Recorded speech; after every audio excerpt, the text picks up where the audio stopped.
గంజ్ బంగ్లాదేశ్ కి బార్డర్ గా ఉన్నటువంటి జిల్లా. బంగ్లాదేశ్ లోంచి చొరబాటుదారులంతా కిషన్ గంజ్ లోకే వస్తున్నారు. కిషన్ గంజ్ లోనే హిందువులను చంపేసి వాళ్ళ భూములను రిజిస్ట్రేషన్ చేసుకుంటున్నారు. కిషన్ గంజ్ డెమోగ్రఫీ డిస్టర్బ్ అవుతుంది. ఈ టైంలో కిషన్ గంజ్ వాళ్ళు జిన్నారంకి ఎందుకు వచ్చిండ్రు, గీ మదర్సాల వాళ్ళు ఎందుకున్నారు, వేల కిలోమీటర్లు ట్రావెల్ చేసి వచ్చి గీడ మదర్సాలు ఉండాల్సిన అవసరం తల్లిదండ్రులు ఉండగా పిల్లలకి ఏమొచ్చిందని ఎంక్వైరీ చేసి చూస్తే ఆశ్చర్యకరమైన విషయం ఏంటంటే ఆ మదర్సాలో టీచర్లు అందరూ కూడా మాది కిషన్ గంజ్ బీహార్ అనే చెప్తున్నారు.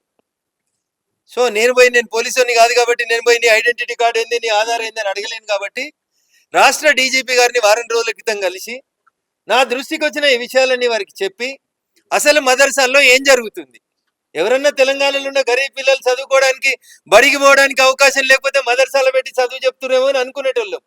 అట్లా కాకుండా ఏ దేశం వల్ల తెలియకుండా బంగ్లాదేశ్ వల్ల, పాకిస్తాన్ వల్ల, నేపాల్ వల్ల తెలియకుండా పిల్లలు వచ్చి గీడ చదువుతూ ఇక్కడ ఉన్నటువంటి ప్రశాంతమైన వాతావరణాన్ని డిస్టర్బ్ చేస్తున్నారు సార్. దీని మీద రాష్ట్ర వ్యాప్తంగా ఒక విచారణ జరపండి అని వారం రోజుల క్రితం డీజీపీ గారిని కలిసి వినతి చేయడం జరిగింది.